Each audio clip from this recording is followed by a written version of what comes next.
The restaurant gleamed like a jewel under the soft amber glow of chandeliers. Crystal glasses sparkled, silverware reflected elegance, and a gentle murmur of polite laughter floated above the faint notes of live piano. It was Friday night at Louisville, the kind of place where reservations had to be made weeks in advance, and one wrong move could cost a waiter their job. Jason adjusted his tie, his reflection crisp in the mirrored column by the bar.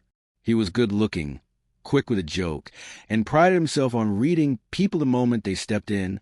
His co-workers called him the scanner, because with one glance, he'd decide who was worth serving and who wasn't. To him, some customers were worth the effort. Those who tipped generously, wore expensive watches, and smiled as if they owned the city. Then there were others, the ones he'd rather avoid. The ones who came in looking lost, wearing thrift store clothes, ordering water first to check prices. Those were the kind that irritated him most. Jason, the hostess called, glancing toward the door, "Table 12's yours." He followed her gaze and almost laughed. Standing at the entrance was a couple who looked like they'd walked straight out of another world. The man wore an old brown jacket, the sleeves slightly too long, and his shoes had seen better days. The woman beside him held her purse tightly, her floral dress faded but clean. Their eyes darted nervously around the marble floor, taking the lavish decor as if afraid they'd dirty it just by standing there. Jason sighed. "You've got to be kidding me," he muttered under his breath. "They have a reservation?" he asked, incredulous. "Yeah," the hostess replied. "Under Mr. Carter." He smirked. "Well, this should be interesting." Jason grabbed 2 menus and strutted toward them with the kind of smile that didn't reach his eyes. "Good evening. Welcome to Louisville. You do have a reservation, I presume?" The man nodded, his voice soft but confident. "Yes, for 2. Carter." Jason scanned the list on his tablet, pretending to search longer than necessary. "Ah, yes, Carter. Right this way." As he led them across the dining floor, whispers followed, not cruel ones, just a subtle kind that floated around when something didn't fit. A couple that didn't belong in a place like this. The woman adjusted her dress and whispered something to her husband, who gave her a reassuring smile. Jason motioned to a corner table, slightly near the kitchen, where the noise and heat from the service doors made it less than ideal. "Here you go," he said briskly, setting down the menus. The man looked toward the large windows overlooking the city skyline. "If possible," he said politely, "could we maybe sit closer to the view? My wife loves the lights." Jason's smile froze. "I'm afraid those tables are reserved for our premium guests, but I'm sure you'll find this seat comfortable." The woman smiled awkwardly. "Of course. Thank you." He handed them the menus and stepped back, watching as they opened them. Within seconds he saw it. The nervous glances, the quick flipping of pages, the hesitation. The husband whispered, "Maybe just appetizers," and Jason could barely contain a smirk. He turned and whispered to another waiter, "Looks like someone celebrating a miracle, being able to afford tap water." They chuckled quietly. When he returned, pen poised, his tone carried the practiced politeness of someone doing charity work. "Have we decided?" The man looked up. "Yes. We'll start with the soup of the day and 2 glasses of your house wine." Jason raised an eyebrow. "Just soup and wine? Very well." He scribbled, pretending not to judge, though the disdain in his voice was clear. "Would you like sparkling or still water?" "Sparkling's imported, you know." The woman hesitated. "Still water, please." He nodded curtly. "Of course."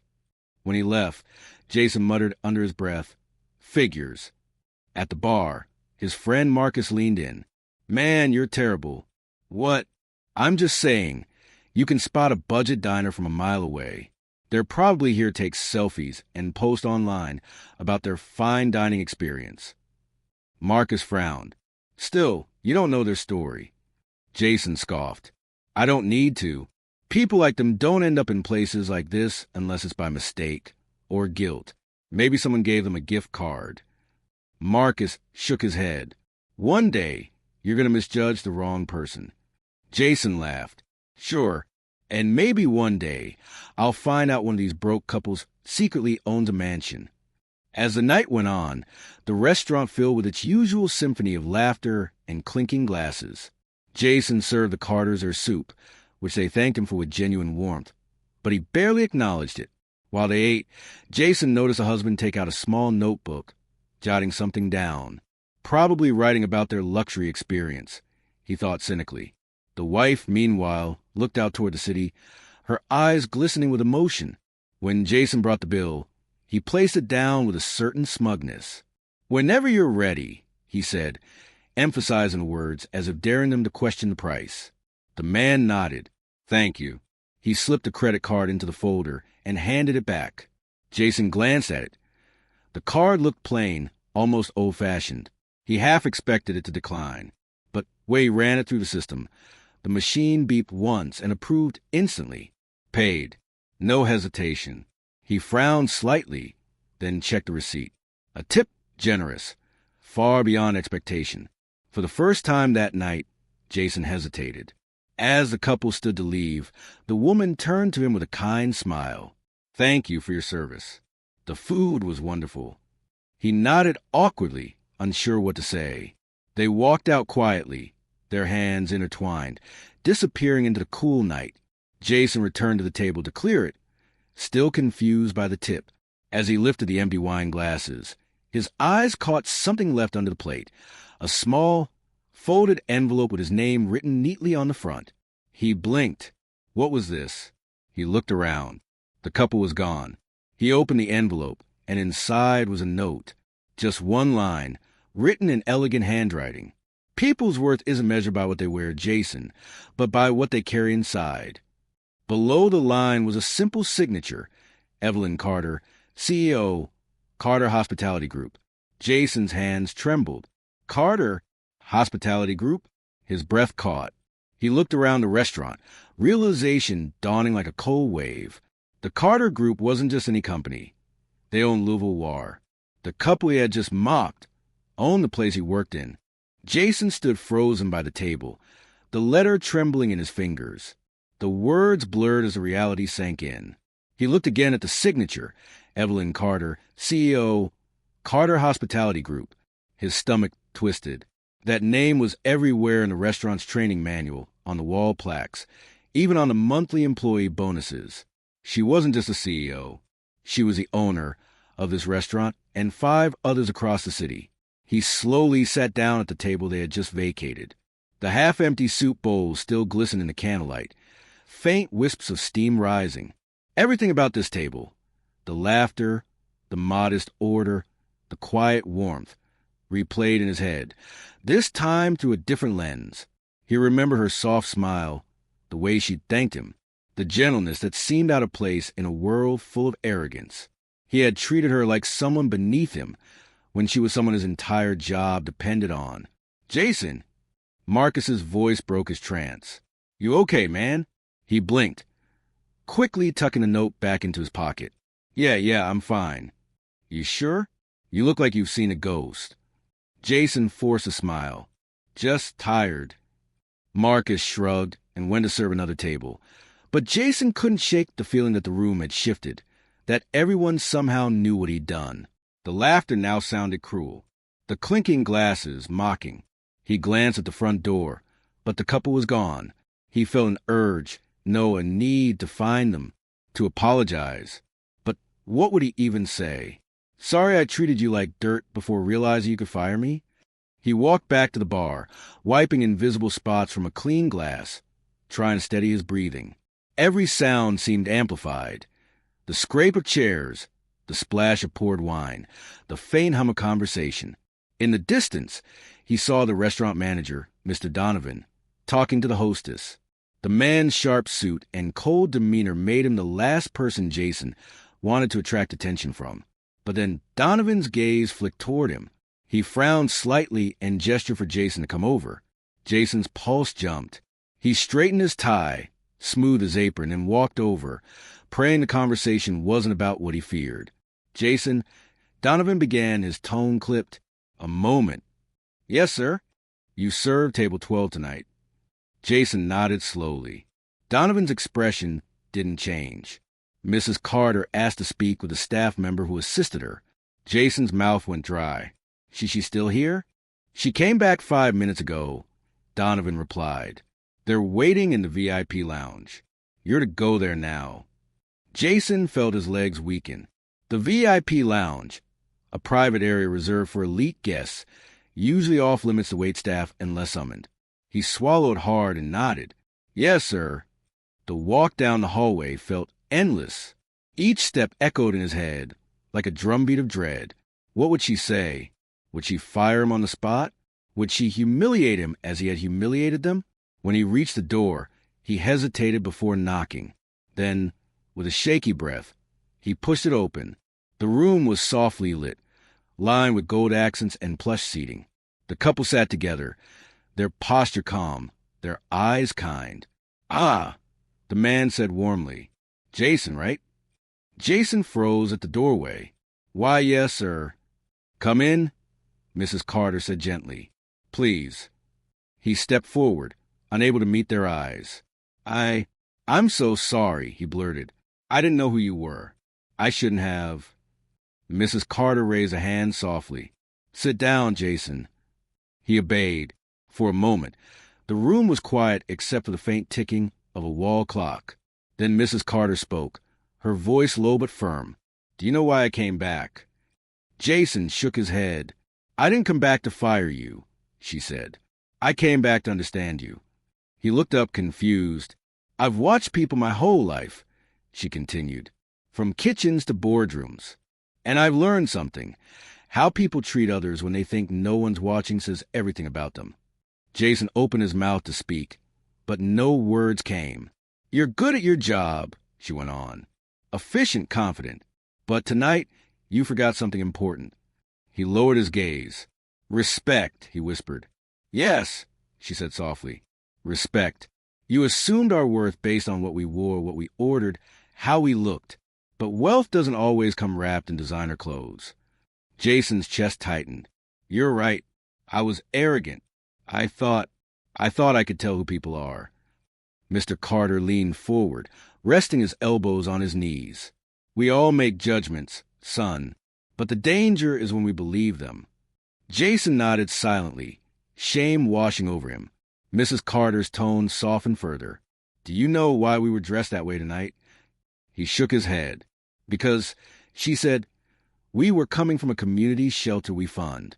Every Friday, we serve dinner to people who can't afford a meal. We wanted to experience the city as they do, unnoticed, underestimated. Jason blinked, stunned. She smiled faintly. And tonight, we saw what they see, how the world looks at them when they step out of their boundaries. His eyes burned. He hadn't expected kindness. Certainly not after how he'd acted. I'm sorry, he said quietly. Truly, I didn't mean to hurt you. I thought, Mrs. Carter finished his sentence for him. You thought status determined worth. He nodded. She sighed, then reached into her purse and slid a card across the table. We believe in second chances, Jason. Tomorrow morning, our company is hosting an event, a charity banquet for hospitality workers. We'd like you to be there. He stared at the card. Me? Yes, she said. Come dressed as yourself, not your job. You might learn something valuable about service and about people. Jason swallowed hard, overwhelmed. Thank you, he said, his voice cracking. Mrs. Carter stood and smiled kindly. The thank you will mean more if you earn it. See you tomorrow. They left the room, hand in hand, leaving Jason staring at the card. The logo at the top gleamed gold. Carter Foundation, rebuilding lives through kindness. He sat there for a long moment, silent. Then, as he folded the card carefully into his pocket, something inside him shifted. A quiet vow forming. Tomorrow, he would show up, and maybe, just maybe, start to become someone better. The waiter, Dennis, strutted across the dining room like a performer on stage. He prided himself on reading people in seconds. He could tell who tipped well, who ordered wine to impress, and who didn't belong. The couple at table 7, he decided, belonged in a diner, not a restaurant like the Gilded Fork.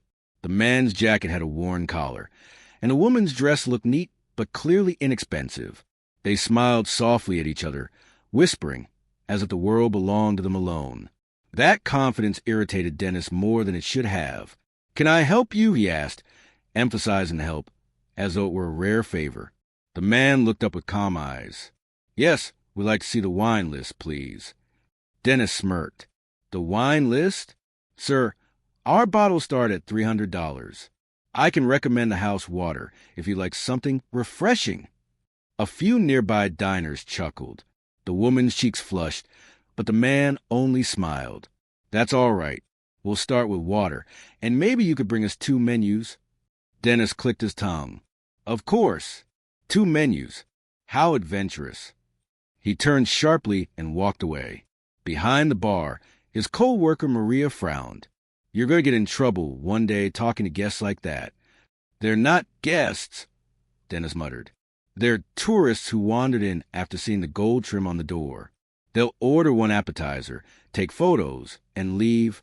Not worth the effort." Maria shook her head. "You don't know who people are, Dennis. My grandma always said, never judge someone by the shine on their shoes. Sometimes the richest souls were the dustiest ones." Dennis rolled his eyes. "Your grandma didn't work for tips." When he returned to table 7, the couple was studying the menu with genuine curiosity. The woman looked up, eyes bright. "Excuse me, could you tell me what creme de celeriac is?" "It's celery soup," Dennis replied flatly. "Very avant-garde." "It sounds interesting," the man said. "We'll have 2 bowls, please." Dennis stifled a laugh. 2 soups. Big night out, huh? The woman's eyes flickered, hurt but restrained. "We'd also like the duck confit, if that's all right." Dennis froze for a beat. The duck was one of the priciest dishes. "Sure," he said finally. "Anything else? Dessert menus maybe? Or should I assume that's above budget?" The man folded his hands calmly. "You may assume what you like, young man, but bring the duck, please." As Dennis walked away, he muttered under his breath, "Unbelievable!" From the corner of the room, the restaurant's manager, Claire Whitmore, had been observing quietly. A tall woman with an air of controlled precision. Claire rarely interfered during service, but something about the exchange unsettled her. "Dennis," she called when he passed the counter. "Table 7. Handle them with respect. We treat everyone the same here." Dennis nodded, feigning innocence. "Of course, Ms. Whitmore. Just doing my job." But as soon as her back was turned, his smirk returned. "Some people don't deserve silver service," he muttered.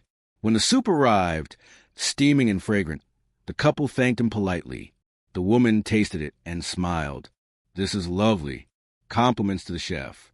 Dennis faked a gracious nod, but inside, irritation churned. He couldn't stand how calm they were, how they refused to rise to his mockery. Halfway through the meal, the front doors opened and a group of executives entered, men in tailored suits with the unmistakable air of importance. Dennis straightened immediately. "Ah, real customers," he murmured. He dashed forward, greeting them with charm he hadn't shown all evening. The couple at table 7 watched quietly as Dennis led the new guests to the center of the room. "The Gilded Fork's finest table," he declared proudly. "Our chef will personally prepare something special for you tonight, gentlemen." When he returned the couple, the man asked, "Busy night?" Dennis nodded curtly. "Yes, sir. We get a lot of high-profile clients. This is not a casual establishment." The woman smiled softly. "I see. And how long have you worked here?" "Long enough to know who belongs and who doesn't," Dennis replied before he could stop himself. The man leaned forward slightly, his voice calm but sharp. "And yet, you don't seem to know much about respect." Dennis stiffened. "Excuse me." The man gestured to the crowded room. "You wear uniform. You serve people. You bring food to their tables. But serving isn't the same as judging. You don't feed people's bodies when you humiliate their hearts." For a moment, Dennis couldn't speak. Then, forcing a grin, he said, "Touching. You should write fortune cookies." The woman looked at him steadily. "Or maybe you should read one." He turned away quickly, face burning. As the evening went on, whispers began spreading. A photographer had appeared by the bar, along with a man in a charcoal suit who seemed to know the manager personally. He was pointing toward table 7. Dennis frowned. What was going on? When the couple finished their meal, Dennis placed a bill on their table with a flourish. Here you go, sir. I took the liberty of removing the gratuity, just in case it's too much. The man studied the bill, then smiled. That's very considerate of you. He signed it and stood. Thank you for the memorable evening. When Dennis collected the check moments later, his smirk froze. Instead of a tip, there was a note. 5 words, neatly written. You'll see us again soon. He laughed softly, shaking his head. Right. Sure I will. But when the manager called him to the office 10 minutes later, and he saw the same couple standing beside her, smiling politely, Dennis's world tilted on its axis. Dennis froze in the doorway of the manager's office. The couple stood side by side, their posture calm but commanding, as though the very air respected them. Claire, the manager, folded her hands on the desk and said nothing for several seconds. The silence pressed down on him like the weight of a storm. Dennis, she began evenly, do you know who this is? He swallowed. Yes, ma'am. That's the couple from table 7, the ones who ordered soup. The man chuckled softly, not cruelly. That's one way to describe us. Claire's tone sharpened. This is Mr. and Mrs. Nathaniel Carter. The name didn't ring any bells at first. Dennis blinked.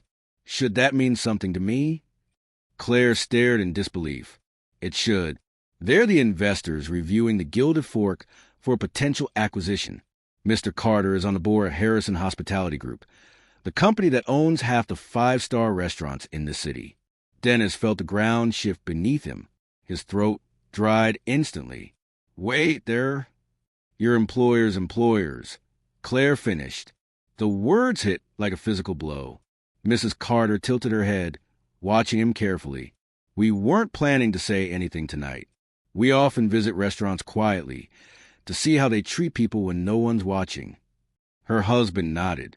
It's the only real way to measure character in a business built on service. Dennis opened his mouth, then shut it, his earlier arrogance now replayed in humiliating flashes. The sarcasm, the mockery, the sneer about their budget. I didn't realize that we were important. Nathaniel interrupted gently. That's the problem. You should treat everyone as if they are. Claire looked pained. Mr. Carter, I can assure you this is not representative of our staff. Dennis has been with us for years, but this behavior is unacceptable. I'll handle the disciplinary process immediately. Nathaniel raised a hand. Let's not be too hasty. Dennis looked up hopefully. Sir, You're not off the hook, Nathaniel said quietly. But I'm not interested in ruining people. I'm interested in understanding them. Mrs. Carter stepped forward, her voice calm but firm. Tell me, Dennis, why did you treat us the way you did? His lips parted, but words wouldn't come. He wanted to say something about tips, about experience, about how people like them never came to places like this unless they wanted to flaunt money they didn't have. But all of that sounded so small now. I thought, he began weakly, I thought you were pretending. Like, people sometimes come here to take photos, act rich, and that gave you the right to humiliate them? Mrs. Carter asked softly. He flinched. Nathaniel stepped closer. Do you know the first restaurant I ever worked in? Dennis shook his head. A diner off Route 9. Grease on the floor, cracked stools, and customers who paid with change. I was a dishwasher. My boss used to mock people who came in after midnight, called them the leftovers of the city. One night, a man in a torn jacket came in with his little girl, ordered 1 plate of fries to share, because that's all he could afford. My boss laughed at them, said, Get out if you can't buy real food. I quit that night. Dennis looked at him, eyes wide. Nathaniel continued. A year later, that same man opened a construction company. 10 years after that, he built the first Harrison Hotel. The man who was mocked for ordering fries became my first business partner. The silence that followed was heavy with realization. Mrs. Carter added quietly, We don't test restaurants for luxury. We test them for humanity. Claire exhaled slowly. Mr. Carter, if you like, we can process the termination immediately. Nathaniel raised a hand again. No, I have a different idea. He turned to Dennis. You said this place isn't for people who look poor. Tomorrow morning, be at the Golden Hearth Cafe downtown at 7 a.m. Ask for a woman named Evelyn. Tell her I sent you. She'll give you a uniform. Dennis frowned. Sir, I don't understand. You will, Nathaniel replied. You'll spend a week working where every plate matters and every guest counts, whether they have a suit or suitcase. Then come back here, and we'll see if you've learned something worth saving. Claire blinked. That's highly unconventional. Nathaniel smiled. So is compassion. The Carters turned to leave. But before they stepped out, Mrs. Carter paused by Dennis. One more thing, she said softly. When you look at someone next time, try to see who they could be, not who they appear to be. It might change your life. As the door closed behind them, Dennis sank into the nearest chair, his head spinning. The manager sighed deeply, half in frustration, half in relief. Congratulations, she muttered. You just got a second chance from the only people who could have fired all of us. Dennis nodded numbly. For the first time that night, the usual noise of the restaurant faded to nothing. All he could hear was the echo of Mrs. Carter's final words, and the faint sound of his own pride cracking open. The next morning, the city felt different. Maybe it was Dennis. Or maybe it was the way the sun didn't quite warm the street like usual. He stood outside the Golden Hearth Cafe, a modest little shop tucked between a laundromat and a second-hand bookstore. The sign above the door was faded, the paint chipped. Through the window, he could see a few people chatting over coffee, the kind of customers he'd once have dismissed as small spenders. He hesitated, tugging at his sleeve. His crisp black uniform from the Gilded Fork felt out of place here, like a tuxedo in a mechanic's garage. After a deep breath, he pushed open the door. The smell hit him first. Fresh bread, brewed coffee, butter melting on toast. It wasn't the sterile perfume of fine dining. It was comfort. A woman with silver-streaked hair and warm brown eyes looked up from behind the counter. You must be Dennis, she said before he could speak. Nathaniel called. I'm Evelyn. He nodded awkwardly. Yes, ma'am. He said you'd have a uniform for me. Evelyn pointed to a neatly folded shirt and apron. Get changed, then we'll talk. When he returned, she handed him a rag and nodded toward the tables. Start by wiping those down. Dennis blinked. You want me to clean tables? Evelyn raised an eyebrow. You came here to learn, right? Lesson 1. There's no such thing as a small job in service. He swallowed his pride and began wiping. The tables were worn but spotless, every surface gleaming from constant care. He could feel eyes on him, the customers, the other servers. One of them, a young man with a prosthetic arm, grinned. Welcome to the family, he said cheerfully. Family? Dennis muttered. Yep, that's what Evelyn calls us. We're not just co-workers. We're each other's backup plan. Dennis gave a non-committal nod, but something about that phrase stuck in his mind. As the morning rush began, the cafe filled quickly. People ordered simply pancakes, omelets, coffee refills. Dennis moved from table to table, still awkward, still fighting old habits.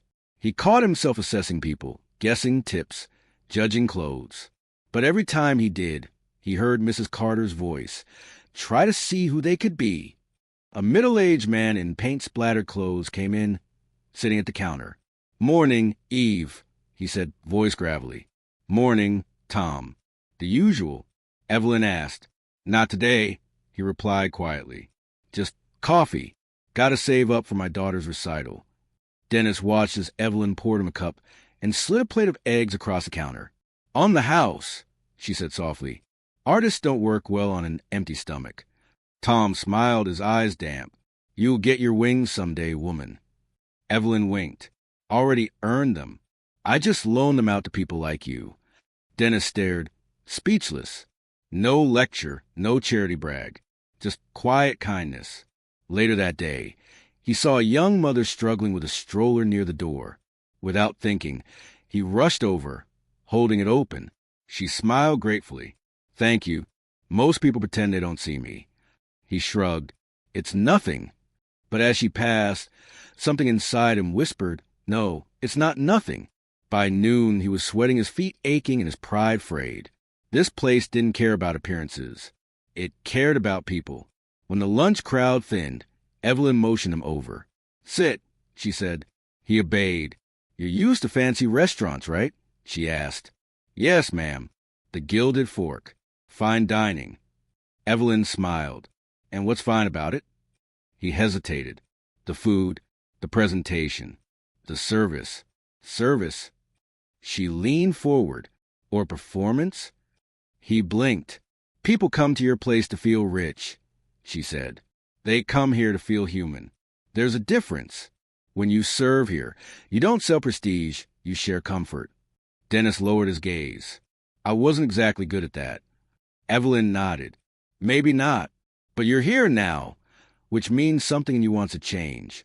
That's where it starts." As the day ended, Dennis helped close up. The other employees laughed and shared stories, teasing each other about missed orders and spilled coffee. He felt lighter somehow, part of something small but real. Outside, he saw a homeless man picking up cans near the curb. Normally, he'd have walked past. Instead, he reached into his pocket, pulled out a $10 bill, and handed it over. The man's face lit up. "Bless you, friend." Dennis smiled faintly. "No, bless you." He stood there for a moment, watching the city glow gold in the setting sun. It struck him how different this light felt. Not the glare of chandeliers or the shimmer of crystal glasses, but something softer, honest. As he walked home, exhausted but strangely fulfilled, he replayed Nathaniel Carter's words. "You'll spend a week where every plate matters." He hadn't understood it before, but now he was beginning to. By the third morning at the Golden Hearth, Dennis no longer checked the clock every 10 minutes. The rhythm of the cafe had started to settle into his bones.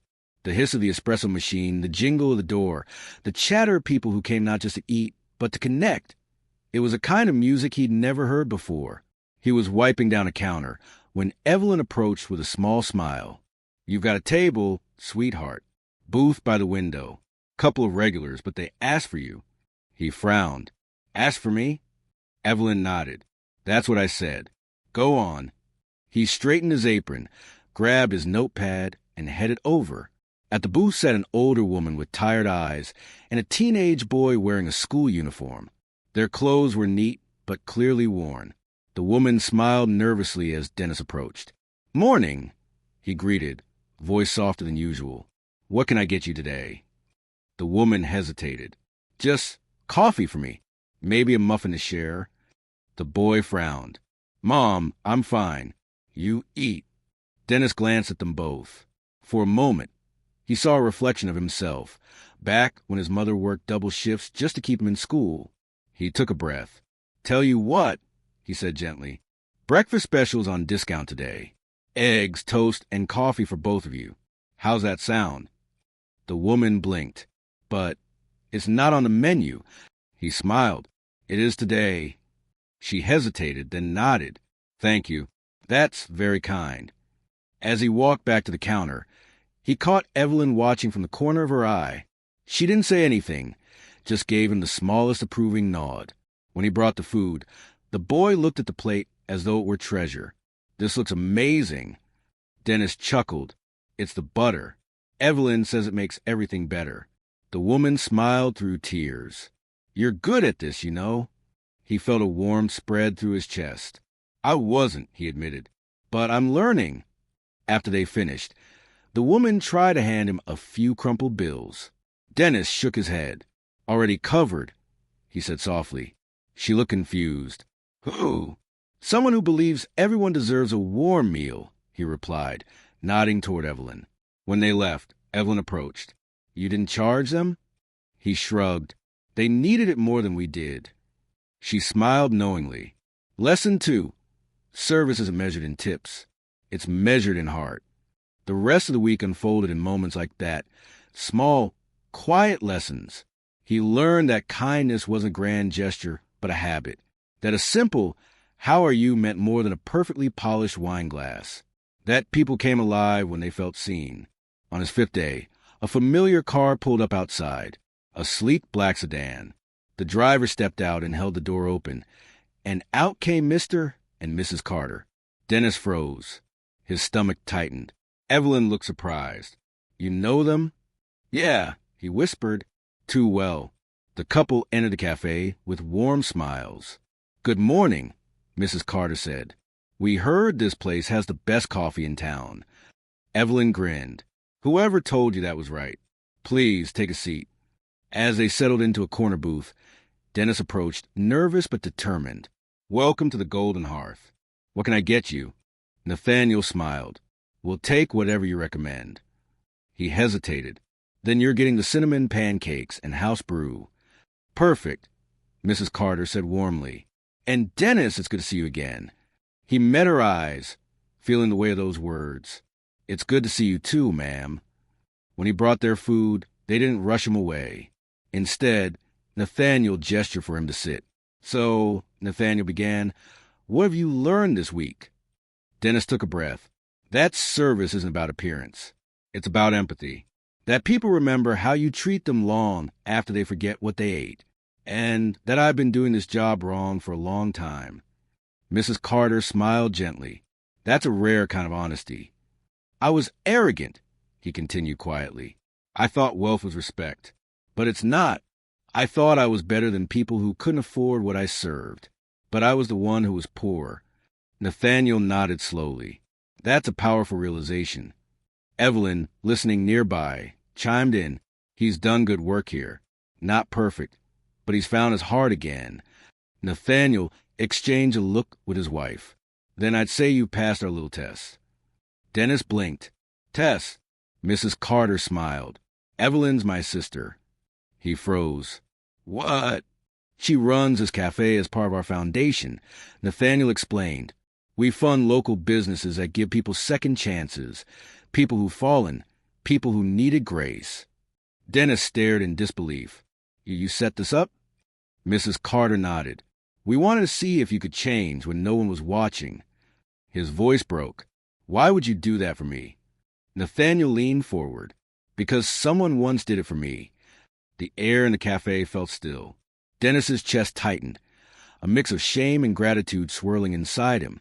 He had spent years chasing the illusion of luxury, only to find real worth in a simple act of service. Nathaniel placed a business card on the table. "Come by my office Monday.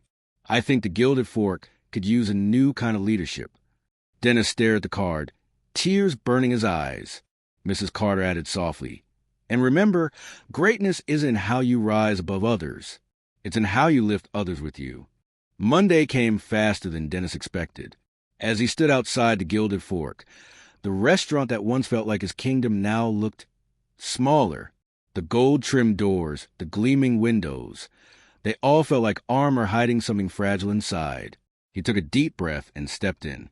The familiar scent of truffle oil and polished marble hit him instantly. The sound of glasses clinking, the faint murmur of wealthy patrons. All it felt the same, yet nothing in him was. Claire, the manager, spotted him immediately. Her brows lifted in surprise. "Dennis, you're back early." He nodded.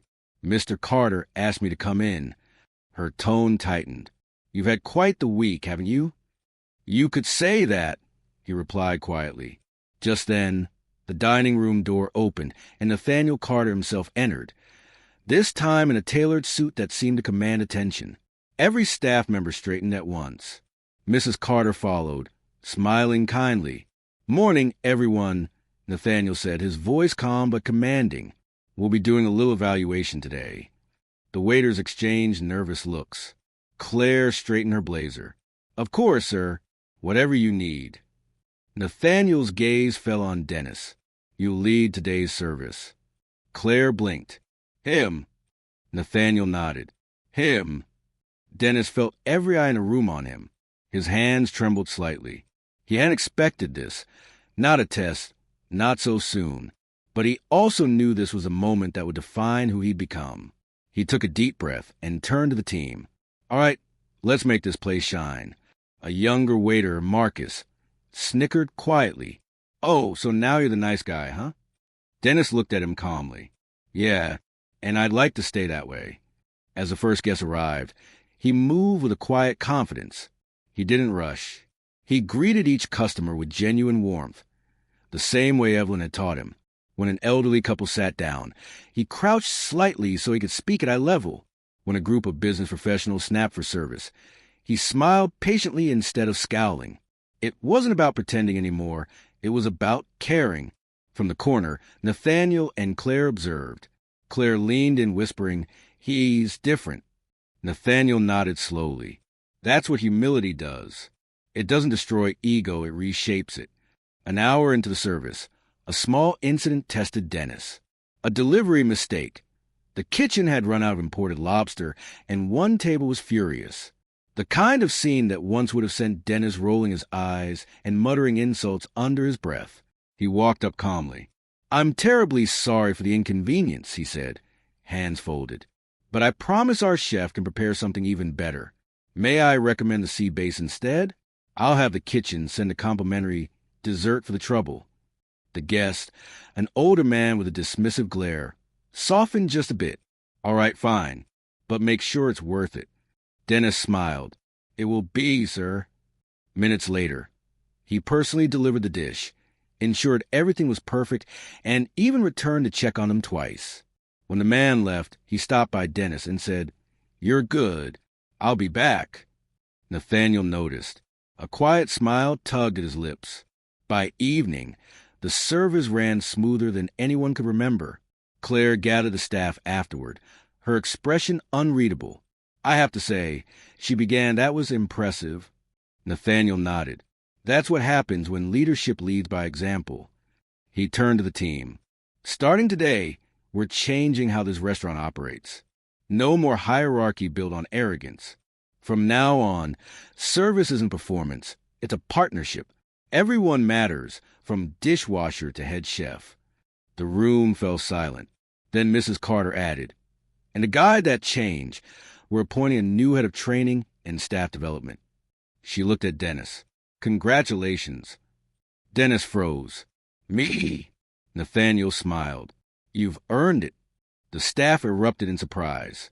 Marcus muttered, "You're serious?" Nathaniel nodded. "Completely. The best teacher is someone who's learned the hard way." Dennis's voice wavered. "Sir, I don't know what to say." Mrs. Carter smiled. "Say yes. And mean it." He swallowed hard. "Yes. Yes, absolutely." The Carters shook his hand. "Then let's make this place something people can be proud of," Nathaniel said. "Not just a restaurant, but a reminder that dignity belongs to everyone who walks through those doors." As the Carters left, Claire approached Dennis. Her tone softened. "You really did change."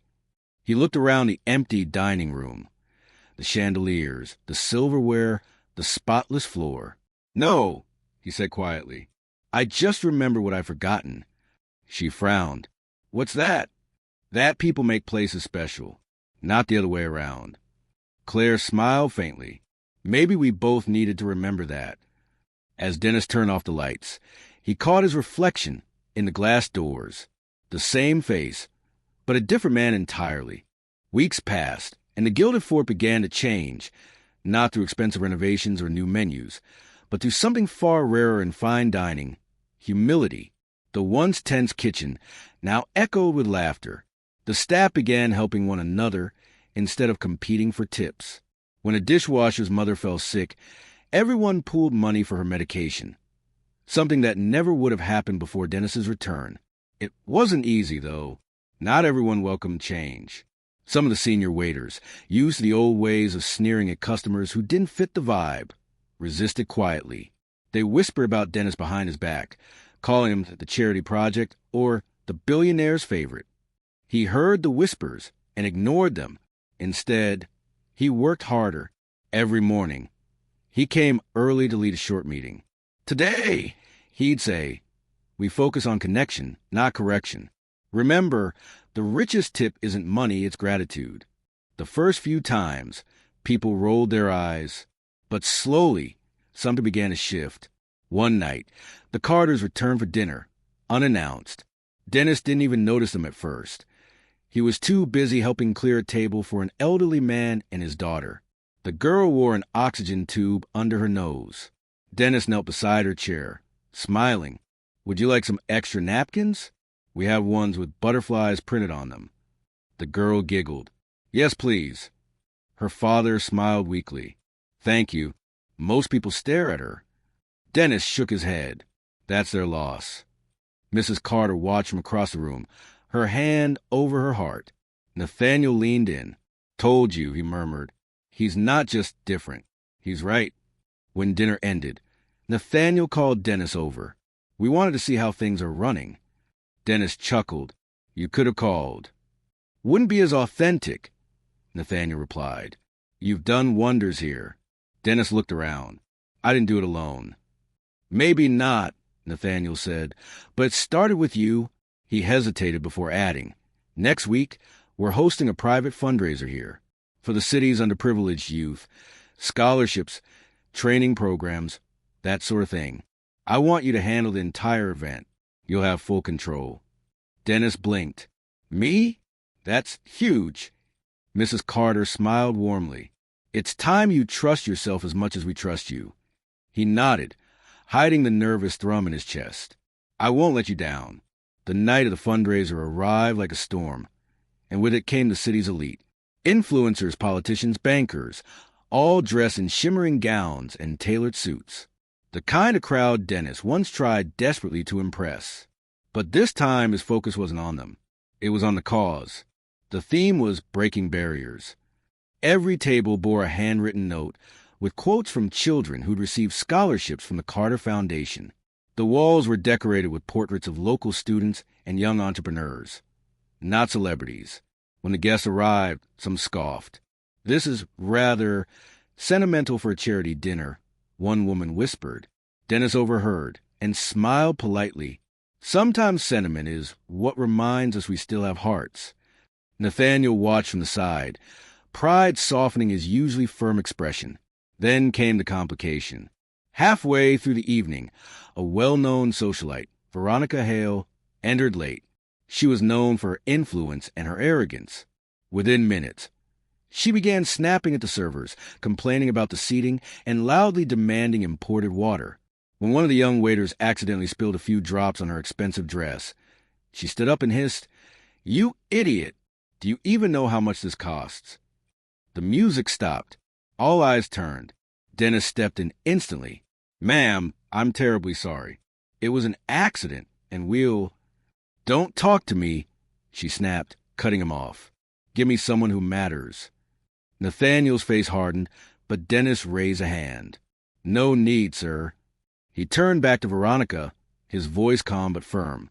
"Everyone here matters, ma'am, including him." A ripple of whispers passed through the crowd. Veronica's eyes narrowed. "Excuse me?" Dennis nodded toward the young waiter. "He's 17, works here part-time while studying nursing. He made a mistake, yes, but so do we all." The room went silent. Veronica scoffed. "You can't possibly be lecturing me at a fundraiser." Dennis smiled faintly. "No, ma'am. Just reminding everyone what we're fundraising for." The silence lingered. Then applause erupted from one of the tables. Mrs. Carter. She stood and clapped slowly, her husband following. Soon, the entire room joined in. Veronica flushed red and sank into her chair, speechless. Later, Nathaniel approached Dennis quietly. "You handled that better than I would have." Dennis exhaled.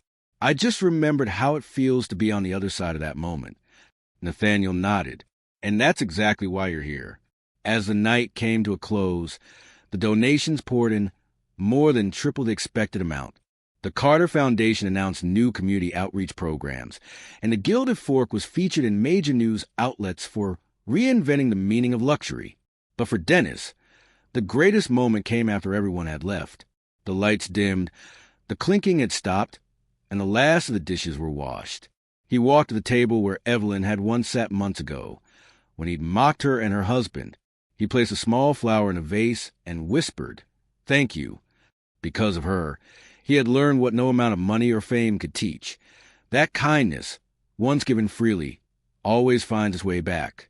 2 months after the fundraiser, The Gilded Fork stood as a living example of transformation. Reviews poured in from across the city, not just praising the food, but the heart. 5 stars, one critic wrote. For once, luxury feels human. But with success came a new kind of pressure. More guests meant more eyes on Dennis, and more chances to fall back into old habits. It happened one rainy afternoon. The restaurant was packed. A table near the window had been reserved for an important investor visiting from Dubai. Everything had to be perfect. Dennis, now officially head of training, was overseeing the floor when a commotion near the door drew his attention. A homeless man had wandered inside. His clothes were soaked, his beard untrimmed, and he clutched a tattered coat. The hostess looked terrified. "Sir, you can't." "It's okay," Dennis interrupted. He walked over slowly. "Hey, friend, are you all right?" The man looked up. His eyes were sharp but tired. "I just need a place to dry off. I'm not here for trouble." Dennis hesitated. The staff was staring. The investor's table was being set just a few feet away. He could feel the tension. Claire whispered, "Dennis, we can't have him in here right now. This isn't the place." He looked at her, and for a moment, the old Dennis flickered inside him, the man who once thought image mattered more than integrity. Then he shook his head. "It's exactly the place." He turned to the man. "Come with me." He guided him to a small booth near the bar, out of direct sight, but still warm and dry. "Can I get you some coffee?" The man nodded silently. Dennis brought him a cup himself, along with a small plate of bread. As he set it down, the investor, tall, impeccably dressed, walked in with his entourage. The hostess hurried over, apologizing for the delay. But the investor's gaze landed on Dennis. "You're the head of this restaurant?" he asked. Dennis nodded. "That's right. Welcome to the Gilded Fork." The investor's tone was sharp. "Then explain why there's a vagrant eating at your bar. This is supposed to be a world-class establishment." The air went still. The staff froze. Dennis could feel the weight of the moment pressing down on him. Nathaniel wasn't there. This was his test. Alone, he met the investor's gaze steadily. "Because, sir," he said quietly, "this is a world-class establishment, and that means treating everyone with dignity." The man frowned. "You'll lose clients that way." "Then they weren't our clients to begin with." Dennis replied simply. A tense silence followed. Then the investor smirked. "Interesting philosophy. We'll see if it matches your service." He took his seat, and the meal began. The staff worked flawlessly. Dishes delivered hot, glasses filled without a sound, timing perfect. Dennis moved like clockwork, orchestrating with precision. By the end of lunch, the investor leaned back, visibly impressed. "You run a tight ship," he admitted, "and your conviction rare." He extended a hand. "Send me your business proposal. I think there's room for a partnership." Dennis smiled faintly. "Thank you, sir." When the investor left, Claire let out a long breath. "You realize that could have gone very badly." Dennis nodded. "Yeah, but if we only stand for what's safe, then we stand for nothing." The homeless man, quietly finishing his meal, looked up. "You didn't have to do that," he murmured. Dennis smiled. "Sure I did." The man's eyes softened. Not many would have. As he got up to leave, he pulled a worn envelope from his coat pocket. "I've been carrying this around for a while," he said, handing it to Dennis. "Found when I lost everything. Said I'd give it to the first person who treated me like a human again." Dennis frowned but accepted it. "What is it?" "Open it when I'm gone," the man said, then walked out into the rain. Dennis stood there for a moment, then slowly opened the envelope. Inside was an old photograph. A younger man standing beside Nathaniel Carter in front of a construction site. On the back, in faded ink, it read, "To my friend, the man who gave me my second chance, Thomas Green." Dennis blinked in shock. That man, the one he'd just fed, was Nathaniel's former business partner, who had disappeared years ago after a financial scandal ruined his life. Heart pounding, Dennis ran outside, but the man was gone. He returned inside, staring at the photo. Claire looked at him. "Who was he?" Dennis whispered, a reminder. That evening, when Nathaniel came by to review some paperwork, Dennis quietly handed him the photo. Nathaniel froze. His hand trembled. "Where did you find this?" "He found me," Dennis replied softly. Nathaniel stared at the image for a long time, emotion tightening his throat. "He was my best friend. I thought he was dead." "He's alive," Dennis said. "And he's not broken, just forgotten." Nathaniel looked up, his eyes glassy. "You helped him?" Dennis smiled. "He helped me first, without even knowing it." Nathaniel placed a hand on his shoulder. "You've built something rare here, Dennis. Something real." Dennis exhaled, his heart full. "I just followed the example you and Mrs. Carter set." Nathaniel chuckled softly. "No, you took it further." The two men stood in silence for a moment as the restaurant lights dimmed. Outside, the rain slowed to a drizzle, reflecting the golden glow from the windows.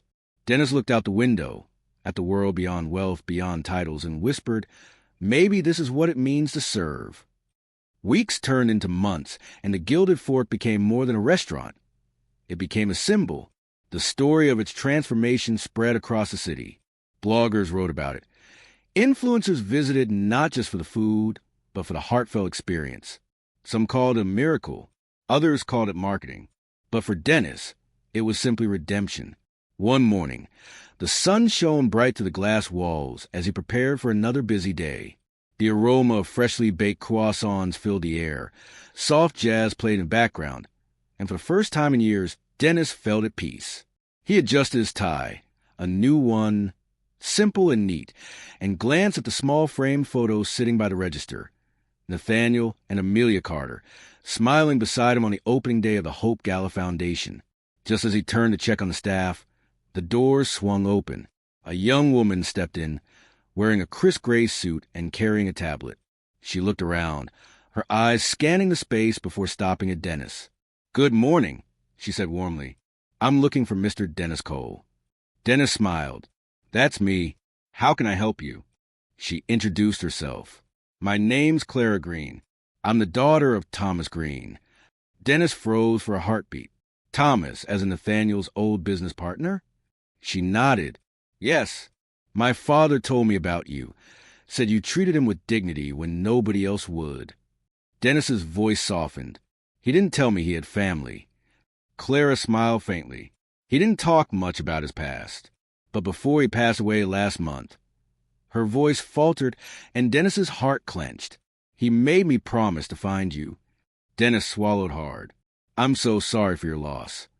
She nodded, tears glistening. "He said you gave him back his faith in people.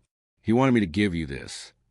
From her bag, she pulled out a sealed envelope, newer, but in the same handwriting Dennis remembered. He opened it slowly. Inside was a single sheet of paper, written in an unsteady hand. "Dennis, you may not realize it, but the day you offered me that cup of coffee, you changed my life. I found peace because someone believed I still deserve kindness.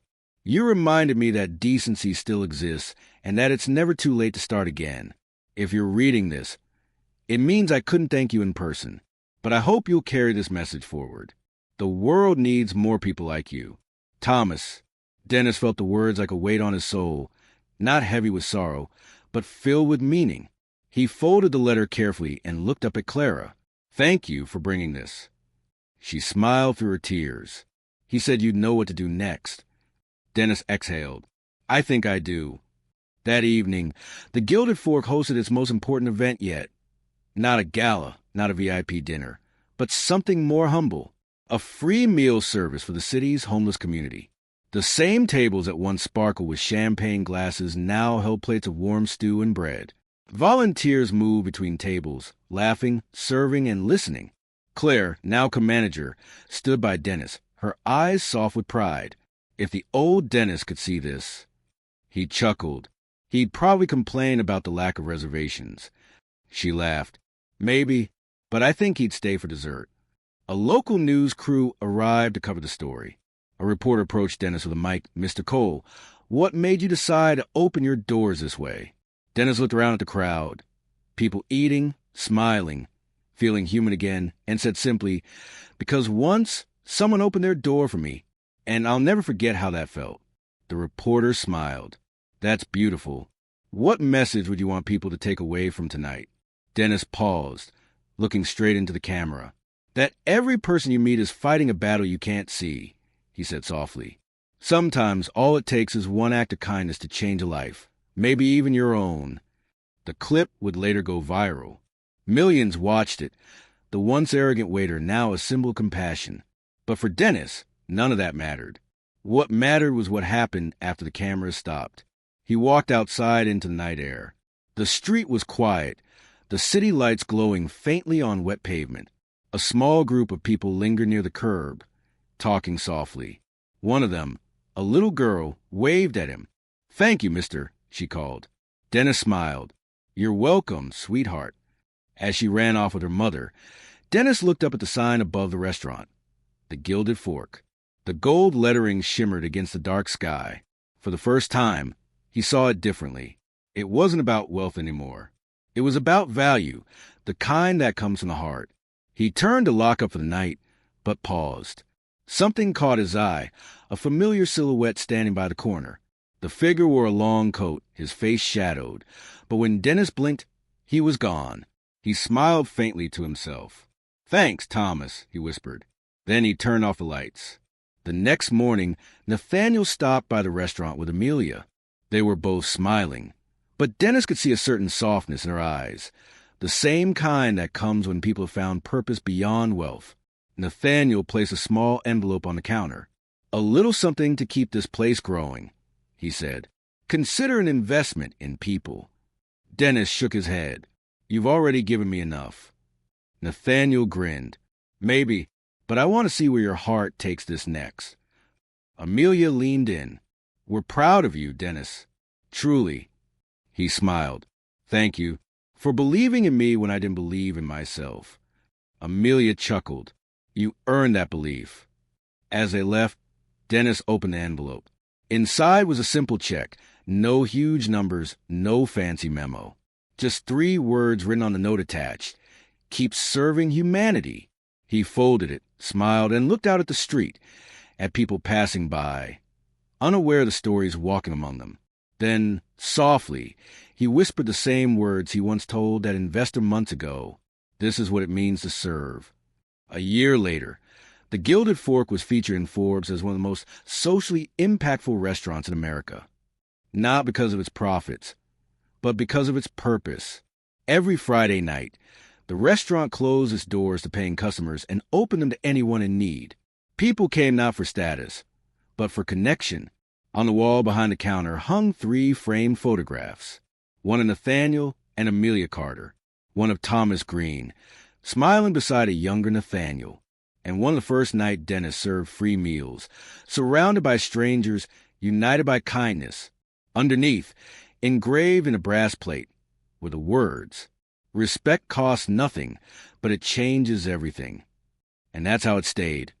A reminder that the smallest gesture, the softest word, the simplest act of decency could ripple farther than anyone could imagine. Because sometimes, the waiter you mock today might be the man who teaches you tomorrow what it truly means to be human.